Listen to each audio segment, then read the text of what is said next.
Good evening. Tonight we shall be enjoying 15 true horrifying college dorm ghost stories. So please, sit back, relax, and do enjoy. Number 1. My first year in college, my dorm was haunted.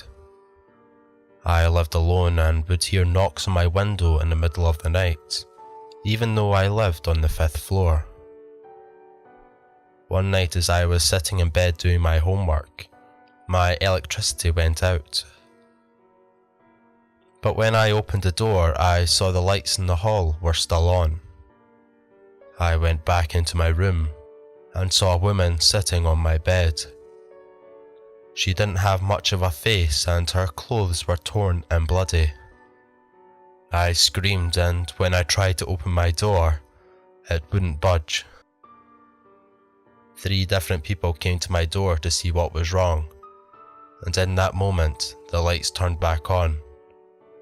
I moved the next week. No more living in buildings where people have died. Number 2. There was one time when my mum went to a camp at college, and all the seniors told her to be careful in the residence hall near the park.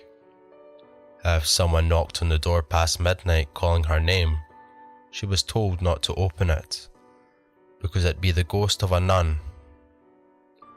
At midnight the first night, someone knocked on her door, calling her name. My mum opened the door and saw a shadowy figure zoom past her towards the direction of the cemetery across the park. Number 3. I lived in the oldest residence hall on campus my freshman year. It used to be a hospital for people during the influenza outbreak years ago, where quite a bit of people died. There was even a room in the basement where the morgue used to be. I was in my room one night trying to sleep when I heard my door open and shut by itself, even though I lived alone. I tried to ignore it and tell myself I was imagining things, but seconds later I felt something grab my leg and it looked up to see this dark thing floating by my feet. It looked like the top half of a body. When I looked away to turn the lamp on, it was of course gone. Number 4. I'd heard rumours that my freshman dorm was haunted, but dismissed the stories. One morning I was sitting alone in my room, no desire to go to class, and said out loud to myself, "I think I deserve to stay in bed today." Clear as day, as though someone were sitting on the bed next to me, a male voice replied, "Just stay." I jumped up to check the hallway of all my all-girls floor, and then out the window onto the roof next door, but there wasn't a person in sight. And I definitely didn't stay. Number 5. I woke up at 5 AM to see my roommate preparing for school. She was already in her uniform. I sat up and asked her if she had a spare uniform I could borrow, and she nodded and opened her closet to show me. I thanked her. She smiled, waved, and turned to go, and I spent 30 minutes more in bed with my phone. I got down from the top bunk to start preparing for my day, and I looked over and saw my roommate sleeping soundly in her bunk. Who was there at 5 AM? Number 6. During my freshman year at Ole Miss in 1972, I lived with a few other hippie wannabes in a 2-story home that was built before the Civil War. One warm, still evening, as my roommates and I were watching TV in the living room, the front door burst open. In flew a gust of frigid air, followed by a wispy form that flew past us and rushed up in the grand staircase. We stared at each other in shock, afraid to move or speak. Someone finally broke the silence and we realised we had all seen something a little different. One roommate described seeing a glowing orb. Another had seen a wispy form like I did. Everyone agreed that somehow, whatever it was, the ghostly form was female. Later I went down to the courthouse in town and talked to some old-timers. Turns out our house had history. The structure originally had 3 floors, but the top floor was destroyed in a fire. Someone at the newspaper office told me that the twin girls had been trapped in a 3rd floor nursery when the fire broke out. Their mother perished when she ran into the burning house to save them. Several other strange things happened during my stay at that house. Heavy footsteps on the back stairs late at night. Piano notes played at all hours or intermittent cold spots on the floor. But I never saw anything ghostly come through the front door again. Number 7. A month into my sophomore year, I started waking up with strange scratches on my side and back. It was odd, but I figured it must have been bumping into the radiators beside my bed during the night. So I started lining that wall with pillows. 2 weeks later, my boyfriend, now husband, woke up in the middle of the night and swore he saw a friar in grey robe. By the time my boyfriend got his glasses, the person had vanished from the room. The university is a Franciscan college, so friars were not an uncommon sight on campus. But they wore brown, not grey. A few days later, the topic of campus ghost stories came up in one of my art classes. As soon as I mentioned my story, the professor, who was my advisor and also a friar, perked up and correctly guessed which dorm I lived in. He told me that the campus had once used my residence hall as the friary while a new one was built. He consulted with another friar on campus who was an ordained exorcist and gave me a blessing to say in my room.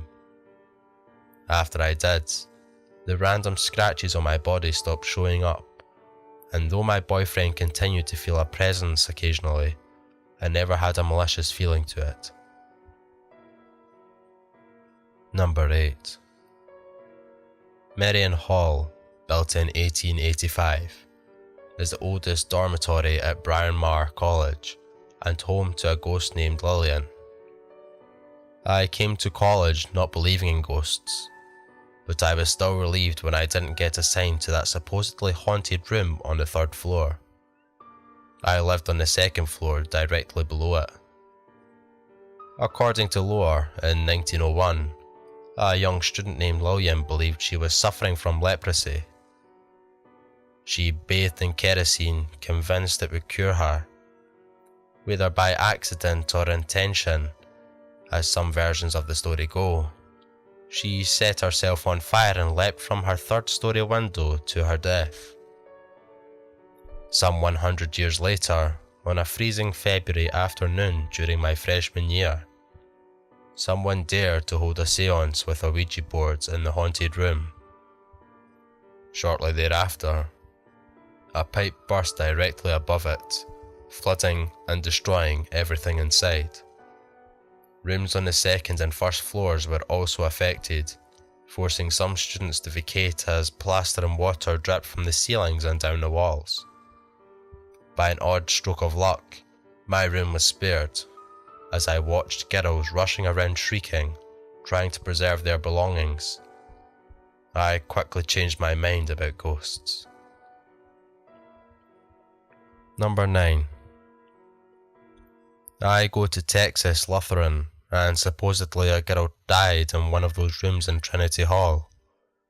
Ever since then, her room has been closed off, and no one is allowed in except residence life staff. One day I heard a ton of banging above my room and called my RA. We went upstairs and maintenance opened the door.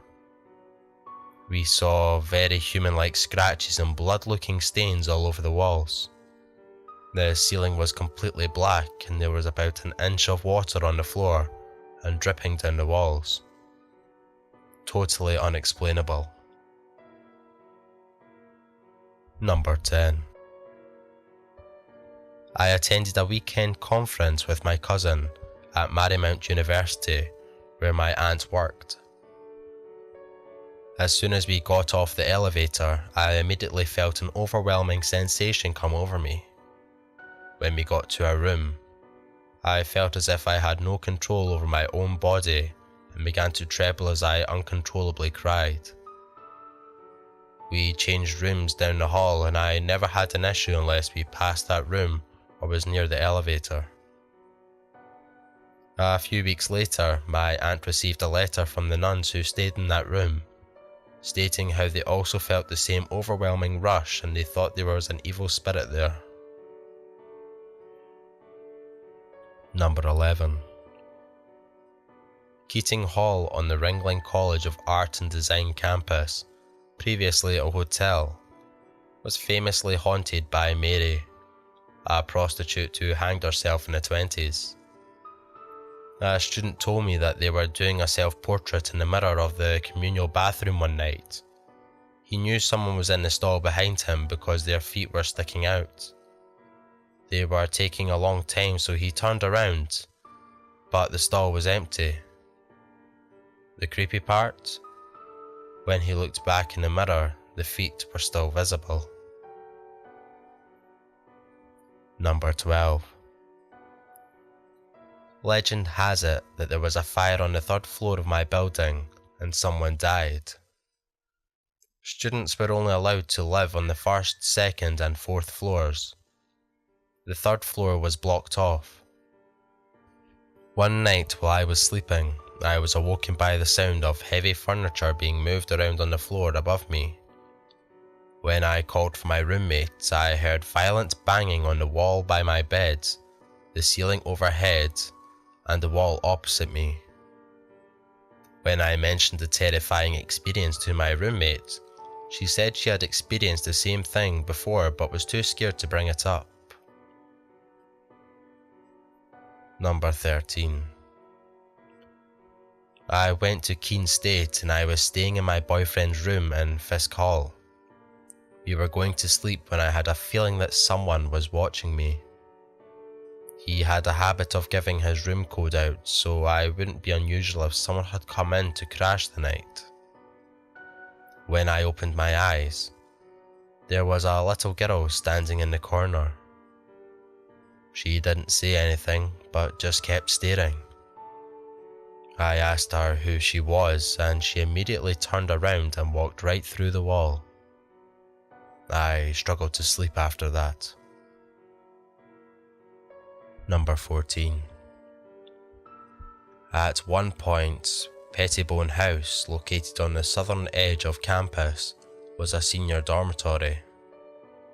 All the rooms were connected in order to bring the seniors closer together before graduation. One particular friendship among 3 seniors proved to be stronger than death itself. The 2 friends, let's call them Amy and Joe, had returned from spring break and were unpacking when a 3rd, let's call her Beth, returned. After they had been talking for a while, Amy and Joe realized Beth was troubled by something.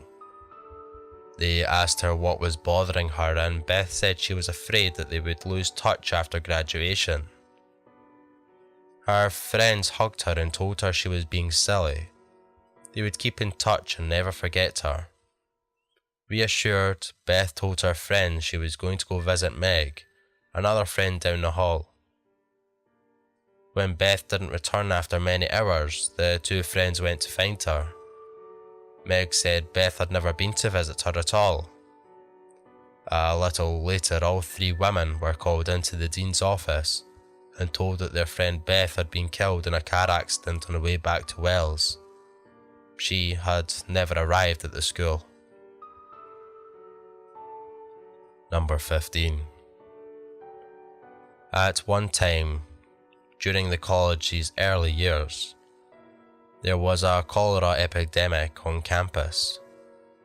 One of the rooms on 4th floor main was used as an infirmary, a room facing south towards Morgan.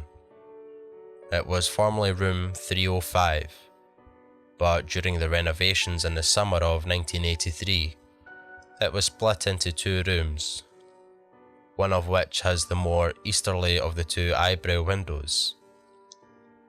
One young woman confined there with cholera was nonetheless visited regularly by her fiancé. Since he couldn't enter the dorm and she couldn't go out, he would climb to the top floor of Morgan and wave across to her window in Maine. He happened to be there in his usual place in Morgan on the night of the terrible fire, as he watched his sweetheart was consumed by flames.